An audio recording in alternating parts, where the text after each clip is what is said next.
Anger is a fire. It begins with a spark, a word, a look, an action that collides with your expectations, and suddenly it grows.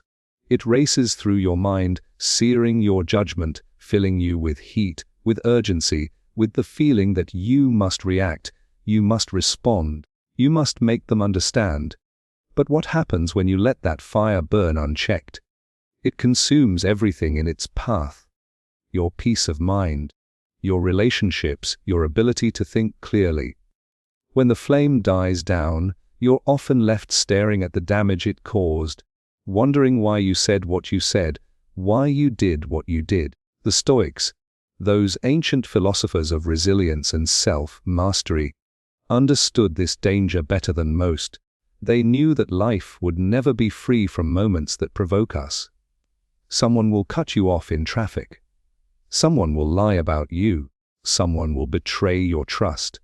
And when it happens, your mind will try to convince you that anger is justified, that it is strength, that it is the only way to defend yourself. But the Stoics disagreed. They saw anger not as a sign of power, but as a surrender. A moment when you give away control over the one thing that is truly yours, your mind. Seneca, one of Rome's great Stoic thinkers, described anger as a kind of temporary madness. When anger rises, reason leaves the room, judgment clouds, and for those minutes or hours, you are not the master of yourself, you are the servant of your emotion. Marcus Aurelius, the philosopher, emperor, wrote in his personal reflections that we always retain power over our mind, but not over outside events. And if we realize this, truly realize it, we find a strength that cannot be shaken by insults or disrespect. Epictetus, who began life as a slave and rose to become a teacher of emperors, said something profound. When you are offended by someone's actions, pause and reflect on your own failings. This is not self-blame. It is self-awareness, a reminder that we too make mistakes. And that recognition often dissolves the sharp edge of our anger. The Stoic hack for anger control is disarmingly simple: pause before you react. That's it. No complicated rituals, no grand speeches, just pause. But do not confuse simplicity with ease. In the heat of the moment, pausing feels unnatural. Your body is wired for fight or flight, to lash out or to retreat. The pause is resistance against that instinct. And yet, that single pause creates space. In that space, reason can speak before rage takes over. The pause is not passive. It is an active, deliberate choice. When you feel the spark of anger, the tightening in your chest, the rise of your heartbeat, the heat rushing to your face, you stop. You breathe. You recognize, this is anger. It is not truth. It is not reality. It is just a feeling passing through me. You watch it instead of becoming it. That is the essence of the Stoic technique. From there, you reframe the moment. Ask yourself, is this worth my peace? Will this matter in a week, a month, a year? Am I about to say something I will regret? These questions are like water on the fire. They cool the heat, giving you a perspective that anger tries to hide from you. Let's make this real. Imagine you are in a meeting. You've worked for weeks on an idea, carefully crafting every detail, and then, in front of everyone, a colleague dismisses it with a single sentence. That's not going to work. Instantly, you feel the spark. The temptation is to fire back, to defend yourself, to prove them wrong. But instead, you remember the Stoic pause. You breathe. You remind yourself that their words cannot touch your worth unless you allow them to. You calmly reply, "Let's discuss the details after the meeting." And in that moment, you have preserved your dignity.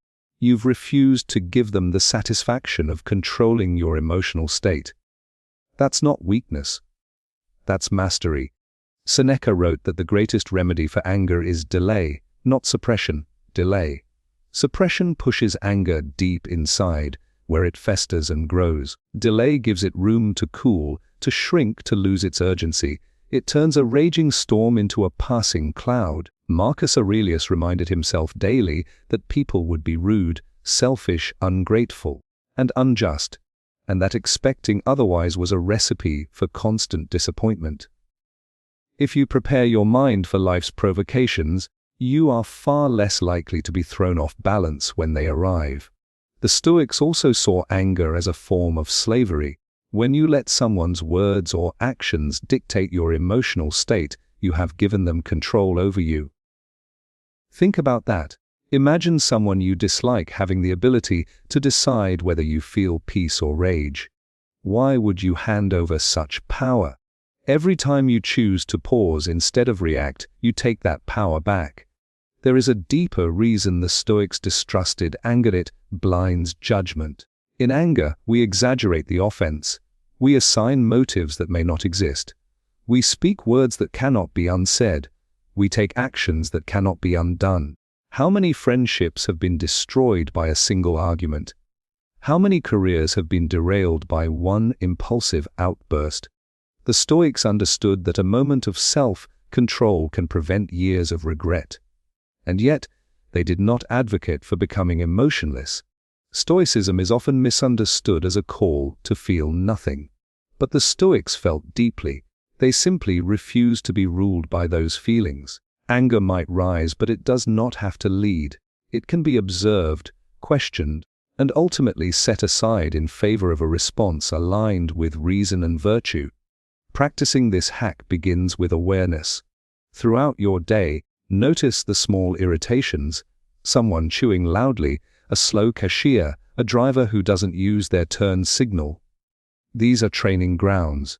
Each time, pause. Each time, remind yourself, this is my chance to practice.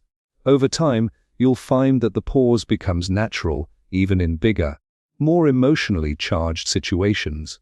There is a quiet strength in this. People will notice that you do not get rattled easily.